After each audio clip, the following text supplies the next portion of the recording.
اعوذ باللہ من الشیطان الرجیم بسم اللہ الرحمن الرحیم۔ اب یہاں سے جو مضمون شروع ہوا ہے، اب دیکھیے اگلی صورت میں کھلے گا۔ اگلی صورت میں دو جوڑے آ رہے ہیں صرف، واللیل اذا یغشی، قسم ہے رات کی جبکہ وہ ڈھانپ لیتی ہے، والنہار اذا تجلی، قسم ہے دن کی جبکہ وہ روشن ہو جاتا ہے۔ یہ ہمارے خارج میں آفاق کے اندر دن اور رات۔ وما خلق الذکر والانثی، ہمارے انفس میں، ہمارے اندر کوئی مذکر ہے، کوئی مؤنث ہے، کوئی مرد ہے، کوئی عورت ہے۔ یہ جو تضادات بظاہر نظر آتے ہیں، حقیقت میں تضادات نہیں ہیں، ان دونوں کے مل کے ہی در حقیقت فطرت اپنے مقاصد کی تکمیل کر رہی ہے۔ دن اور رات کے فرق سے ہی سارا نباتاتی نظام جو ہے یہ، وہ سارا کا سارا اسی کے ساتھ وابستہ ہے، اسی سے اس کا ریسپریٹری سسٹم ہے، اسی سے یہ فوٹو سنتھسس اور سب کا یہ جو سولر انرجی ہے اس کا درختوں کی لکڑیوں میں آ کے سٹور ہو رہا ہے۔ یہ کیا ہو رہا ہے؟ یہ سارا کا سارا دن اور رات کے ساتھ ہے۔ اسی طریقے سے مرد اور عورت، اگر یہ فرق نہ ہو تو اولاد کیسے ہو، آگے نسل کیسے چلے؟ تو تضادات میں بھی توافق ہے یہاں، اگرچہ بعض چیزیں بظاہر متضاد ہیں لیکن ان میں توافق ہے۔ اللہ تعالیٰ نے اسی لیے پیدا کیا، لیکن ساتھ ہی یہ بتا دیا کہ جیسے یہ تضادات تمہیں نظر آ رہے ہیں واضح طور پر، دن اور رات، نر اور مادہ، ایسے ہی ان سعیکم لشتی، تمہاری جو سعی ہے، محنت ہے، بھاگ دوڑ ہے، وہ تو سب کر رہے ہیں۔ وہ تو کل ہم پڑھ چکے سورہ بلد میں، لقد خلقنا الانسان فی کبد، ہم نے تمام انسانوں کو مشقت میں پیدا کیا۔ مشقت انسان کا مقدر ہے، محنت کرنی ہے، جد و جہد کرنی ہے، معاشی جد و جہد ہے، اور بھی جو ہے پھر اولاد کا پالنا ہے۔ لا اقسم بہذا البلد وانت حل بہذا البلد، کسی کا کوئی نظریہ بھی بن گیا ہے، کوئی آئیڈیل بھی ہے، کسی آئیڈیالوجی کا ماننے والا ہے، اب اس پر اس کا بوجھ ہے کہ اس آئیڈیالوجی کو پروموٹ کرے، اس نظریے کو پھیلائے، اور پھر یہ کہ اس نظام کو قائم کرنے کے لیے تن من دھن لگائے۔ تو کتنے بوجھ ہیں انسانوں پر، پھر کتنے صدمے انسان اٹھاتا ہے۔ تو فرمایا کہ لا اقسم بہذا البلد وانت حل بہذا البلد ووالد وما ولد لقد خلقنا الانسان فی کبد۔ مشقت تو ہر ایک کو کرنی ہے، لیکن جو نتیجے نکلتے ہیں مشقت کے وہ بالکل برعکس ہیں، رات اور دن کا سا تضاد ہے ان میں۔ ان سعیکم لشتی، کوئی شخص اس محنت کے نتیجے میں اپنے آپ کو جنت کا مستحق بنا لیتا ہے، کوئی شخص اسی محنت کے نتیجے میں اپنے آپ کو دوزخ کا مستحق بنا لیتا ہے، راستے جدا ہو جاتے ہیں۔ اس کی بڑی پیاری تشریح ایک حدیث میں آئی ہے، حضور نے فرمایا کل نفس یغدو، ہر جان جو ہے صبح جب ہوتی ہے ہر انسان کی، فبائع نفسہا، پھر یہ کہ وہ اپنے نفس کو بیچتا۔ اب کوئی دفتر جا رہا ہے، اپنی صلاحیت بیچ رہا ہے، کوئی بیچارہ وہ چونکہ اور کچھ نہیں سیکھ سکا تھا، اینٹیں ڈھو رہا ہے، تعمیر کا جہاں ہو رہی ہے، کوئی کسی چلا رہا ہے، کوئی ہل چلا رہا ہے، کسی کی مشقت، کوئی اپنی جسمانی جو قوت ہے وہ بیچ رہا ہے، کوئی اپنی ذہنی صلاحیت، اپنی ایکسپرٹیز، ڈاکٹر ہے، اس نے بڑی مشکل سے فن حاصل کیا ہے، وہ بیٹھ کے فیس لے رہا ہے، لیکن بیچ رہا ہے اپنے آپ کو، اپنا وقت بیچ رہا ہے۔ تو کل نفس یغدو فبائع نفسہ فموتقھا وموبقھا، دن بھر کی محنت کر کے شخص ایک وہ شخص ہے جس نے حلال کو پیش نظر رکھا، حرام سے بچا، جھوٹ نہیں بولا، کسی کو دھوکہ نہیں دیا، کسی کے ساتھ جو ہے کوئی بے ایمانی نہیں کی۔ وہ شام کو آئے گا تو مشقت تو اس نے بھی کی ہے، لیکن یہ لے کر آئے گا اللہ کی رحمت۔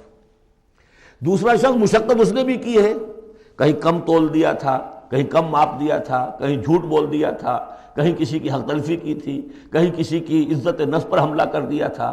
وہ مشقت بھی کر کے آئے گا اور شام کو جہنم کی گٹھڑی لے کر آئے گا اپنے کندھے پر، یا وہ نفس کو جہنم سے آزاد کرا کے آیا شام کو، اور یا وہ شام کو جہنم کے عذاب کی ایک گٹھڑی لے آیا ہے۔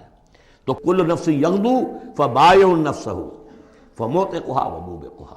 اب وہ بات ہے، اب یہ اس اعتبار سے سمجھ لیجئے کہ میرے نزدیک قرآن مجید کی اہم ترین یہ صورت ہے۔ ایک راستہ ہے، اس کے تین اوصاف بیان کیے ہیں، اگر یہ تین اوصاف ہوں گے تو خیر کے راستے پر آدمی بڑھتا چلا جائے گا، اور اگر اس کے برعکس تین صلاحیتیں ہوں گی تو انسان گرتا چلا جائے گا، شر کی طرف جو ہے وہ اس کا قدم آگے سے آگے بڑھتا چلا جائے گا۔ پہلے تین اوصاف کون سے ہیں؟ واللیل اذا یغشی والنہار اذا تجلی وما خلق الذکر والانثی ان سعیکم لشتی فاما من اعطی واتقی وصدق بالحسنی، جس شخص میں عطا ہے، جود ہے، سخاوت ہے، کسی کو بھوکا دیکھے تو اگر ایک روٹی ہے تو اس کو بھی بانٹ کر کھا سکے. کسی کو تکلیف میں دیکھے تو اگر اس کے پاس کوئی ہے ایسی چیز جس سے کہ اس کی تکلیف وہ رفع کر سکتا ہو تو دریغ نہ کرے. یہ عطا ہے، جود، عطا، سخاوت. فاما من اعطا، پہلی شرط یہ ہے، چونکہ ہم سورہ بلد میں بھی دیکھا ہے کہ وہ جو گھاٹی ہے جس سے گزرنا مشکل ہے، فلقتحم العقبہ، وہ کون سی گھاٹی تھی؟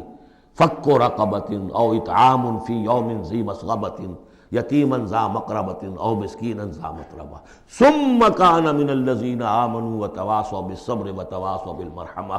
اس گھاٹی کو عبور کر کے اگر اہل ایمان میں شامل ہوگا تو ابو بکر صدیق بنے گا، عمر فاروق بنے گا، عثمان غنی بنے گا. اور اس گھاٹی کو عبور کیے بغیر کسی وجہ سے اسلام لے آیا، عبداللہ ابن ابی بن جائے گا. اگرچہ اس نے بھی کلمہ پڑھا ہے، اس نے بھی کہا ہے اشہد ان لا الہ الا اللہ واشہد ان محمد رسول اللہ، اور وہی کلمہ پڑھا ہے ابو بکر نے اور عمر نے اور عثمان نے اور علی رضی اللہ تعالیٰ عنہ. لیکن فرق کیا ہے؟ یہ زمین کچھ اور تھی جس میں بیج پڑا ہے، وہ زمین کچھ اور تھی جس میں بیج پڑا ہے. وہ زمین میں ہل چل چکا تھا. تو فرمایا کہ پہلی شے کیا ہے، اور یہ آیت ہم پڑھ چکے ہیں، چوتھے پارے کی پہلی آیت، لن تنالوا البر حتى تنفقوا مما تحبون. تم نیکی کے مقام تک رسائی حاصل نہیں کر سکتے جب تک کہ خرچ نہ کر سکو اللہ کے لیے اور اللہ کی مخلوق کے لیے، اور وہ چیز کہ جو تمہیں پسند ہو. یہ نہیں کہ جو اذکار رفتہ ہو گئی، بیکار ہو گئی، پرانی ہو گئی، دل سے اتر گئی، وہ دے دیا اور پھر سمجھا کہ ہم نے حاتم طائی کی قبر کو لات مار دی ہے. یہ نہیں. مما تحبون، نیکی کی گرد کو نہیں پہنچ سکتے. لن تنالوا البر حتى تنفقوا مما تحبون. تو پہلی شرط ہے اعطاء. دوسرا ہے واتقا. واتقا کیا ہے؟ وہی اخلاقی حس جو ہے وہ اگر بیدار ہے، نتیجہ کیا نکلے گا کہ وہ پھر نیکی کرنا چاہے گا، بدی سے بچے گا. وہی فالہمھا فجورھا وتقواھا. اگر یہ حس مر نہیں گئی ہے، یہ دفن نہیں ہو گئی ہے، اس کے اوپر حوث جو ہے اس کا غلبہ نہیں ہو گیا ہے، کوئی اور غلط جو ہے انسان کا رجحان اس نے اسے دبا کر نہیں رکھ دیا ہے، تو تقا اس کے اندر ہوگا. میں کسی کا دل نہ دکھا دوں، میں کسی کا حق نہ مار لوں. اس کے اندر ایک احساس ذمہ داری جو ہے وہ موجود رہے گا. اور تیسری شرط وصدق بالحسنی. جو بھی اچھی بات اس کے سامنے رکھی جائے اور اس کا دل گواہی دے دے کہ ہاں بات ٹھیک ہے، فوراً قبول کرے، تصدیق کرے. اس وقت یہ نہ کرے کہ یہ میں اگر مان لوں گا تو فلاں چیز چھوڑنی پڑ جائے گی، یہ اگر مان لوں گا تو فلاں کام کرنا پڑ جائے گا، یہ اگر مان لوں گا تو فلاں شخص ناراض ہو جائے گا، یہ اگر مان لوں گا تو مجھے یہ نقصان ہو جائے گا. اگر یہ سوچ کر رک گیا تو فیل ہو جائے گا. بلکہ یہ کہ جب دل نے گواہی دے دی کہ ہاں ٹھیک ہے، حق ہے، صحیح ہے، فوراً کہو دیکھیے جی آپ کی یہ بات، یعنی اس کو سمجھیے پریکٹیکلی. اگر آپ کسی بحثی میں بھی مبتلا ہو گئے کسی کے ساتھ، اور پھر یہ ہے کہ آپ نے کسی وقت محسوس بھی کر لیا کہ پلڑا اس کا بھاری ہے، بات اس کی صحیح ہے، لیکن ایک یہ کہ اڑے ہوئے اب کیسے مان لوں میں کہ میں ہار گیا. ایک یہ کہ شخص کہے ٹھیک ہے صاحب آپ کی یہ بات مجھے بالکل دل کو لگی ہے، ٹھیک ہے، ابھی اور غور کریں گے، سوچیں گے، چلیں گے آگے اور اس مسئلے پر، لیکن یہ بات آپ کی ٹھیک ہے. اس سے انسان کے اندر جو ہے پھر وہ ہم آہنگی پیدا ہوتی ہے، بات آگے بڑھتی ہے. لیکن یہاں سمجھ لیجیے کہ بنیادی طور پر یہ تین اوصاف ہیں. فاما من آتا، بخل نہ ہو، اتقا اور اس کے اندر یہ اخلاقی حس بیدار ہو. نمبر 3، جو اچھی بات سامنے آئے اس کی تصدیق کر دیں. فَسَنُيَسِّرُهُ لِلْيُسْرَىٰ.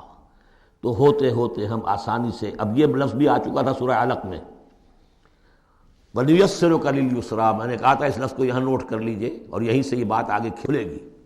فَسَنُيَسِّرُهُ لِلْيُسْرَىٰ. جس شخص میں یہ تین اوصاف ہوں گے ہم انہیں رفتہ رفتہ رفتہ رفتہ سب سے اونچی اور سب سے اچھی جو آسانی والی شاید منزل ہے جنت، وہاں پہنچا دیں گے. صدق اللہ العظیم.